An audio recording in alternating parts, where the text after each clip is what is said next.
There and welcome again to the DC Coin World International Coin Channel. Today we have two different coins for you from the German Democratic Republic, or as it says here on the coin on the left, Deutsche Demokratische Republik.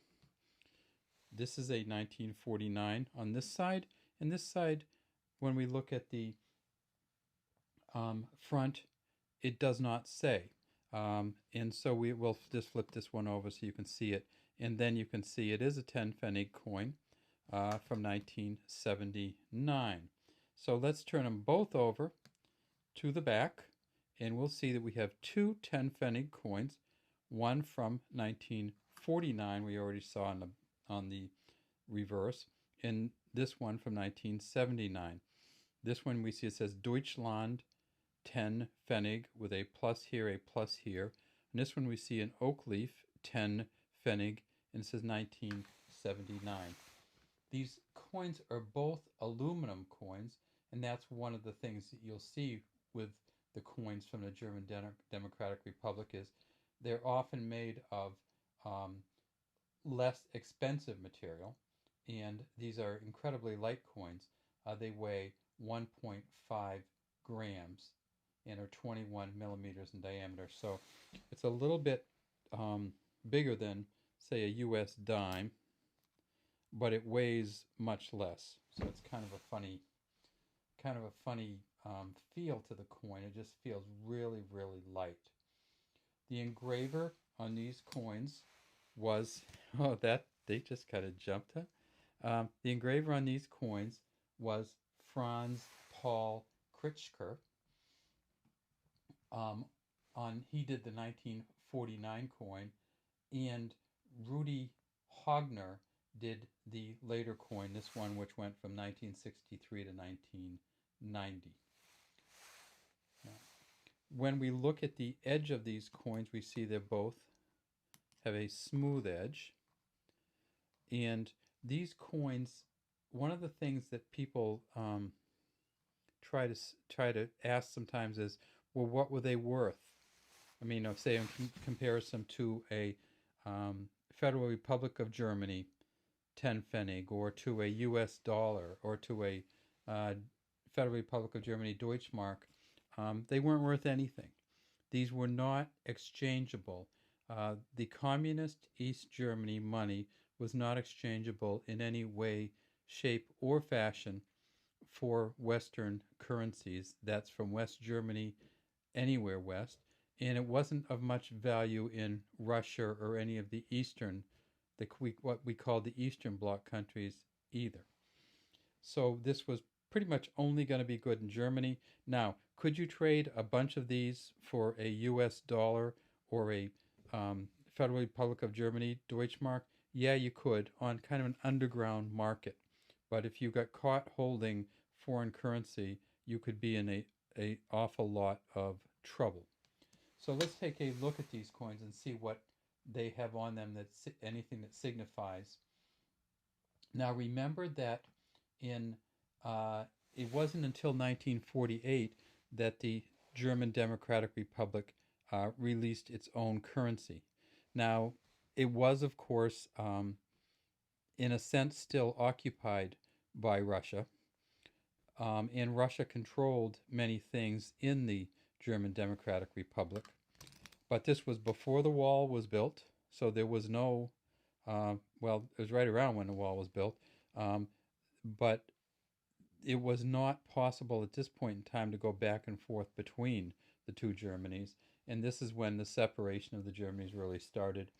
Their money started separating in 1948, and this is the first coin that was produced. So this was produced 48, 49, and 50, and we don't have good numbers on how many of them were made. We know that between 1948 and 1950,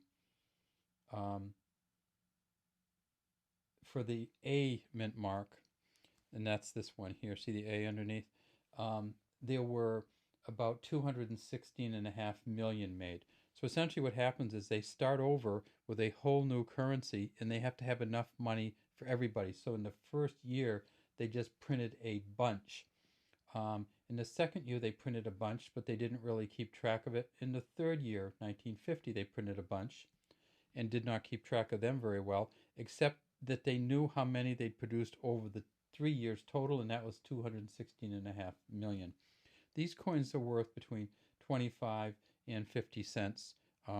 If it's in very fine conditions, almost as much as $1 for this particular coin, because they're kind of hard to get. They're easy to fall apart, and they're small, and they get lost. So there's not as many of them around as you think, even though they made 216 million. Now this coin over here, the 10 Pfennig from 1979, by then they had changed up a little bit, and you see that they put a different back on. On the 49, they have the ears of wheat, and this here is the signal for the 2-year plan. They're kind of in a Soviet fashion. The East Germans decided on a 2-year plan to feed themselves. Never got really close to doing that without incredible Soviet support, but they did kind of, this was kind of their goal, and they put it on the coin. On the back of this coin, we see that there was a different back in that this particular coin they started making it in 1963, and this has a state emblem for East Germany, or the Deutsche Demokratische Republik, or the DDR. And so we've got the ribbon, which is, you can't see it, but it's the ribbon is has the flag colors of black, red, and yellow. I mean, you can't see it because it's on this coin, and this coin isn't colored. And then we have the hammer, a compass, and a ring of rye grain, and that's what we have over here, some rye grain, rye or wheat grain. This is rye grain according to the Numista website, and it says Deutsche Demokratische Republic on this side. And again, this was the engraver was Rudy Hogner. Now, on this particular one, we know that in 1979 they made 54.5 million, almost 55 million. And this coin's probably worth 15 to 25 cents. You can find this in many places, and it's very easy to get. And again, it's a light coin and has very little weight. All right, that's all we have today from the DC Coin World International Coin Channel on 2 10 Pfennig coins from the German Democratic Republic, or the DDR.